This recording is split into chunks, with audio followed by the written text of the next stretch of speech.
Learning gives creativity, creativity leads to thinking, thinking provides knowledge and knowledge makes you great। ये statement हमारे देश की missile man कहे जाने वाले doctor APJ Abdul Kalam sir का है और उनका ये स्टेटमेंट एजुकेशन से जुड़ा हुआ है। तो क्या सच में हम लोग ग्रेट बनने की तरफ आगे बढ़ रहे हैं? क्या सच में हम लोग ग्रेट बनने की प्रयास कर रहे हैं? क्या ग्रेट बनने में गवर्नमेंट या फिर सोसाइटी हमको मदद कर रही है? और यदि गवर्नमेंट हमको मदद कर रही है तो हमारे देश में एजुकेशन पर जीएसटी क्यों? हमारे देश का सबसे कम खर्चा हमारे देश की जीडीपी का एजुकेशन पे क्यों? इस वीडियो में ये भी देखेंगे कि एसर का रिपोर्ट क्या कहता है और इसको देखने के बाद आपका नजरिया, आपका सोचने का तरीका जरूर बदल जाएगा। हेलो दोस्तों, स्वागत है आपका अपने YouTube चैनल अपने भैया में। मैं एजुकेशन के ऊपर गवर्नमेंट का क्या रोल है, ये इसके बारे में चर्चा करने जा रहा हूं। तो एजुकेशन हमारे बेसिक नीड्स में आता है, जैसे कि हमारे लिए खाना पीना ये बेसिक नीड्स है, वैसे एजुकेशन भी हमारे बेसिक नीड्स है। और एजुकेशन के बारे में हमारे फंडामेंटल राइट्स और डीपीएसपी जो हमारे कॉन्स्टिट्यूशन का पार्ट है उसमें भी मेंशन किया गया है। क्या आपको पता है कौन से आर्टिकल में हमारे एजुकेशन राइट्स मेंशन है? तो कमेंट करिए। और यदि आपको नहीं पता है और आपका राइट छीना जा रहा है तो इसमें क्या गलत किया जा रहा है, खुद से ये क्वेश्चन जरूर पूछिए। चलिए मैं आगे आपसे चर्चा करता हूं कि गवर्नमेंट क्या रोल प्ले कर रही है हमारे एजुकेशन को लेके। तो गवर्नमेंट सबसे पहले एक चीज जो कर रही है वो जीएसटी लगा रही है हमारे एजुकेशन के ऊपर, और इसका इंपैक्ट बहुत गलत पड़ रहा है। यदि हम लोग एक नोटबुक खरीदते हैं तो आप नोटबुक के पेज को यदि पीछे खोलेंगे तो वहां पे लिखा होता है कि ये जीएसटी, इस पे हम लोग पे करते हैं उसको और जीएसटी देते हैं, पर बदले में हमें क्या मिल रहा है, कौन सा सिस्टम में प्रोवाइड किया जा रहा है, ये क्वेश्चन हमको पूछने की जरूरत है। इंग्लैंड जैसे जो बहुत ही अमीर कंट्री है वो अपने एजुकेशन को टैक्स फ्री रखा हुआ है। वही बात करूं जीडीपी की तो हमारा देश जो कहना चाहता हूं मैं एक तरीके से, जो इतना बड़ा पॉपुलेटेड कंट्री है, जहां पे पॉपुलेशन हद से ज्यादा है, जहां पे हर एक प्रॉब्लम का सोल्यूशन होता है एजुकेशन। क्योंकि डिबेट के लिए आपको इंफॉर्मेशन चाहिए और इंफॉर्मेशन के लिए जरूरी है कि आप शिक्षित हो, तभी आप अगर अच्छा डिबेट कर पाओगे, तभी आपको एक अपने राइट्स के लिए क्वेश्चंस पूछ पाओगे, चाहे गवर्नमेंट हो, चाहे लोग हो, चाहे ये कोई एजुकेशन संस्थान हो। जैसे आप किसी स्कूल में जाते हैं या कॉलेज में जाते हैं, वहां के जो प्रिंसिपल्स होते हैं, ट्रस्टी होते हैं, आपसे किसी भी तरीके का पैसा मांगते हैं और उनको दे के आ जाते हैं। ना उनसे कोई क्वेश्चंस पूछते हैं, ना उनसे कोई जवाब मांगते हैं, और वो उनका आपको भरपूर फायदा उठाते हैं। साथ ही बात करूं जीडीपी की, तो इंडिया अपनी जीडीपी का बहुत कम परसेंटेज एजुकेशन पे खर्चा करता है, अराउंड 4.6%। और इस मामले में हम south Africa, Brazil, Australia and USA से बहुत पीछे चल रहे हैं। तो इस बात पे भी ध्यान देने की बहुत ज्यादा जरूरत होगी। और आपको उस क्वेश्चन का आंसर मिल गया होगा, उम्मीद करता हूं, जो मैंने पहले ही पूछा था कि गवर्नमेंट किस तरीके से हमारे एजुकेशन को इंप्रूव करने में इंपॉर्टेंट रोल प्ले कर रही है। अब मैं बात करता हूं सोसाइटी की रोल। एक स्टूडेंट के डेवलपमेंट में सोसाइटी बहुत बड़ा इंपॉर्टेंट रोल प्ले करती है। हद से ज्यादा सोसाइटी का एक रोल होता है कि एक स्टूडेंट की थिंकिंग कैसे होगी, एक स्टूडेंट की सोचने का तरीका क्या होगा, उसका नजरिया कैसा होगा, ये सब कुछ सोसाइटी डिसाइड करती है। बट आज सोसाइटी में बातें क्या चलती है वो हम सोचिए, आप लोग बैठिए, खुद से डिसाइड करिए क्या सोसाइटी में बात क्या चल रही है। कहीं पे भी एथिक्स की बात नहीं होती, कहीं पे मोरालिटी की बात नहीं होती, कहीं पे भी किसी भी तरीके डिसिप्लिन की बात नहीं होती कि हमें ये फॉलो करना है। बात ये होती है कि उसका बेटा क्या कर रहा है, उसकी बेटी क्या कर रहा है, ये सब चीजों पर ज्यादा डिस्कशन होता है। बदले में ये होना चाहिए कि हमारा बेटा क्या करेगा जिससे वो अपना आगे बढ़ेगा पढ़ाई के क्षेत्र में, डिफरेंट सेगमेंट में, ये सब चीजों में आगे बढ़ने की कोशिश करेगा। बट आज यदि मैं देखूंगा सोसाइटी का हाल देखिए, क्या हमारा देश किस कदर पिछड़ रहा है कि जो किताबें हैं वो रोड पे बिक रहा है और जो शूज है वो शोरूम में बिक रहा है। अब मैं उस देश की हालत के बारे में क्या बात करूं, ये सोचने की जरूरत है। और इसका इंपैक्ट ये हो रहा है कि लोग पढ़ना भूल गए। लोग पढ़ने की जगह घंटों टाइम मोबाइल में यूज करते हैं, घंटों टाइम रील्स बनाने में देखते हैं, घंटों चीजें में अपना मतलब गेम खेलने में, फालतू चीजें करने में, पिक्स खींचने में, गैलरी में, मतलब बोलो तो क्या बोलूं मैं आपको, बहुत सारे ऐप पे अपना इमेजेस जो होते, जो सेल्फी ऐप है उस पर टाइम अपना स्पेंड करते हैं, लेकिन किताबें नहीं उठाते। तभी भी यदि अब मान लीजिए आप किताब नहीं उठा रहे हो और आपसे कोई मिसयूज कर रहा है, आपसे कोई राइट्स छीन रहा है, आपका क्या गलत कर रहा है, ये क्वेश्चन जरूर पूछिए। आप अपने आप से क्वेश्चन पूछिए, क्या आप में को एनजीओ के बारे में पता है, क्या आपको प्रेशर ग्रुप के बारे में पता है, क्या ये सब चीजें आप जानते हैं, क्या होता है पीआईएल, ये आपको पता है? ये इंफॉर्मेशन अपने आप से जरूर क्वेश्चन पूछने की जरूरत है। जब तक आप अपने आप से क्वेश्चन नहीं पूछेंगे तो ये आपको आंसर कैसे मिलेगा? चलिए हम बात करते हैं अगला कि एक बच्चे की डेवलपमेंट में पेरेंट्स का रोल क्या होता है। हद से ज्यादा रोल है पेरेंट्स का, क्योंकि एक बच्चा वो तब तक झूठ नहीं बोलता पेरेंट्स से जब तक उसको ये नहीं लगता कि पेरेंट्स उसकी बात नहीं समझेंगे। यदि बच्चों को ये लगेगा कि पेरेंट्स मेरी बात समझेंगे तो जरूर वो बच्चा कभी भी अपने पेरेंट्स से झूठ नहीं बोलता। आज मैं देख रहा हूं कि पेरेंट्स के द्वारा बच्चों के दिमाग में एग्जाम को लेकर फियर पैदा किया जा रहा है, एग्जाम के लेकर भय पैदा किया जा रहा है, डर पैदा किया जा रहा है। बच्चे डरते हैं। बच्चे करते क्या है, जैसे एग्जाम आने वाला होता है तो ये डर से नहीं पढ़ते, या ये उनको कोई इंटरेस्ट नहीं होता कि उनको नॉलेज मिलेगा या उनको ज्ञान मिलेगा, बल्कि वो इसलिए पढ़ते हैं कि यदि मैं नहीं पढ़ूंगा तो मुझे घर पे झाड़ू खाने को मिलेगा, पापा से जूता खाने को मिलेगा। और ये फियर उनको कहीं ना कहीं कैरियर बर्बाद कर रहा है। और ये फियर इस कदर होते जा रहा है कि बच्चे जो 14-15 साल के बच्चे हैं वो सुसाइड कर रहे हैं। मैं एक बार आपको एग्जांपल बताता हूं। एक बार मैं एक कॉलेज से गुजर रहा था, वहां पे कुछ बच्चे सिगरेट पी रहे थे। मैं उनसे क्वेश्चन पूछा कि बेटा तुम सिगरेट क्यों पी रहे हो? उन्होंने पता जवाब क्या दिया, आप सरप्राइज हो जाओगे। उन्होंने जवाब मुझे ये दिया कि भैया मुझे ना दिमाग पे प्रेशर बहुत ज्यादा हो गया है, इसलिए मैं सिगरेट पी रहा हूं। मैं एकदम सरप्राइज हो गया कि ये 14-15 साल के बच्चे जिनको कार्टून देखने का उम्र है, जिनको टॉम जेरी खेलने का उम्र है, वो आज ऐसी बातें कर रहे हैं। क्या है ये प्रेशर?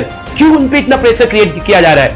एग्जाम तो प्रेशर के लिए नहीं बनाया गया था, एग्जाम तो असेसमेंट के लिए बनाया गया था, एग्जाम तो आकलन के लिए बनाया गया था। जैसे आप मंथ में आप 1 महीना काम करते हैं, बदले में आपको सैलरी दी जाती है, वैसे ही बच्चे जो पढ़ाई करते हैं उनको कितना आया, कितना वो सीखे, इसके लिए एग्जाम बनाया गया है। बट एग्जाम आज एक फियर बन के रह गया है। एग्जाम से बच्चे डरने लगे हैं और उस चक्कर में बच्चे सुसाइड कर रहे हैं। मैं पेरेंट्स से रिक्वेस्ट करना चाहता हूं, पेरेंट्स से ये बात पे फोकस करने के लिए कहना चाहता हूं कि हर बच्चे पढ़ने के लिए नहीं बना है, हर बच्चे के लिए पढ़ाई नहीं है। वो अलग फील्ड में कुछ अच्छा कर सकते हैं। आप उनके साथ बैठिए, उनके साथ बातें करिए, उनकी बातों को सुनिए, ताकि वो आपसे झूठ ना बोले, वो अपनी प्रॉब्लम आपको बताए और उनको खुला एक आजादी दीजिए। वरना आपके सामने में एक रिपोर्ट के बारे में बताना चाहता हूं। एक रिपोर्ट है एनसीआरबी की। क्या है ये NCRB? National crime record bureau का ये रिपोर्ट है, जिस रिपोर्ट में कह रहा है कि अभी ये करीब 3 से 4 साल में देखें तो सुसाइडल रेट जो है, मतलब जो आत्महत्या की जो रेट है, हद से ज्यादा बढ़ने लगा है। और ये चीजें काफी सरप्राइज कर देने वाली है। और उसका एक ही सॉल्यूशन है और एक ही मतलब बोलूं तो मैं क्या बोलूं, एक ही रीजन है जो हमको प्रेशर दे रहा है। और उसका सॉल्यूशन क्या है कि बच्चों के साथ बैठिए, बातें करिए, उनको समझाइए कि ये हमारे एज में भी हुआ था और आपके साथ भी यही चीज हुआ है। सबसे पहले मैं चर्चा करता हूं कि एजुकेशन का मतलब होता क्या है, क्या मायने रखती है शिक्षा हमारे लिए। तो करीब 5 से 7 साल इस फील्ड में जुड़े रहने के बाद मैं इसका एक सिंपल सा आंसर देना चाहता हूं कि एजुकेशन का मतलब होता क्या है। तो एजुकेशन का एक सिंपल सा मतलब है कि आपको इतना अवेयर बना देना ताकि आपको कोई बेवकूफ ना बना सके, आपको किसी भी तरीके का धोखेबाजी कोई आपके साथ ना कर सके।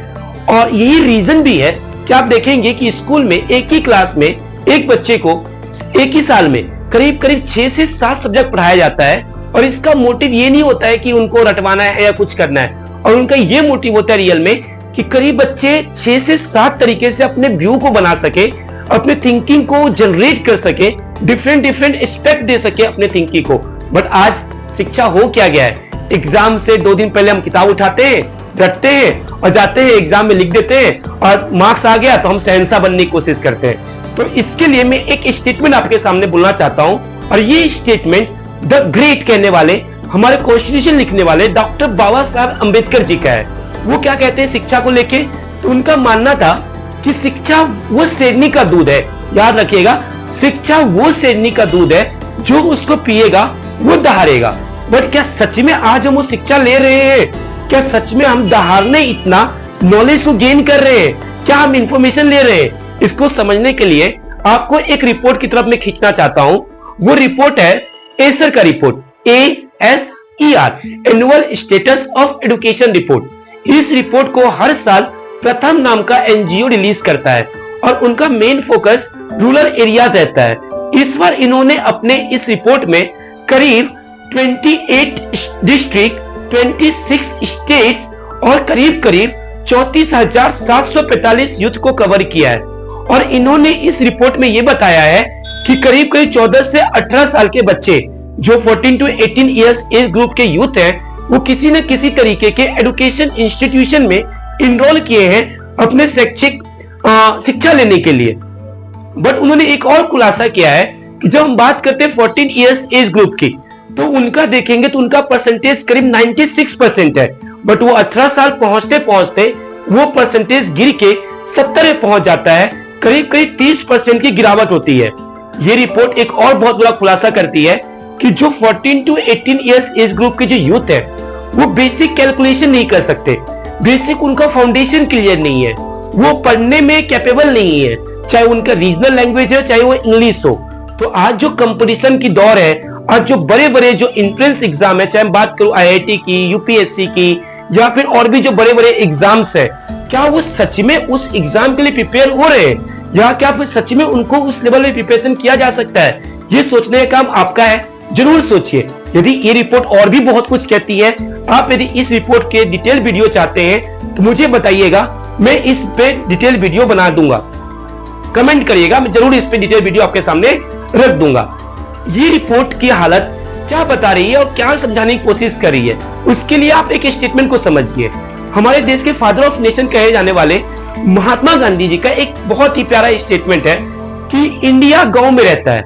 ध्यान रखिएगा, इंडिया गांव में रहता है, गांव को डेवलप करेंगे तो शहर ऑटोमेटिकली डेवलप हो जाएगा। ये व्यू इनका है। बट ये रिपोर्ट क्या खुलासा कर रहा है? क्या सच में हम गांव को डेवलप कर रहे हैं? क्या सच में गांव डेवलप हो रहा है जो शहर डेवलप होगा? गांव की बात छोड़िए, मैं बात करता हूं हमारे शहर की। जो शहर में पढ़े लिखे लोग हैं, जो अपने आप को पढ़े लिखे कहते हैं, मैं उनसे एक क्वेश्चन पूछना चाहता हूं और जरूर मुझे कमेंट करके बताइए, क्या सच में आपको बेसिक जो कॉन्सेप्ट है हमारे कॉन्स्टिट्यूशन के, वो आपको नॉलेज है? क्या आप उनके बारे में डिटेल व्यू रखते हैं? जैसे कि बात करूं फंडामेंटल राइट्स, डीपीएसपी, डीपीएसपी क्या है? Directive principle of state policy, fundamental duties, basic structure doctrine, ये जो बेसिक बातें हैं जो कि हर एक भारतीय को जानना जरूरी है, क्या आपके पास ये इंफॉर्मेशन है?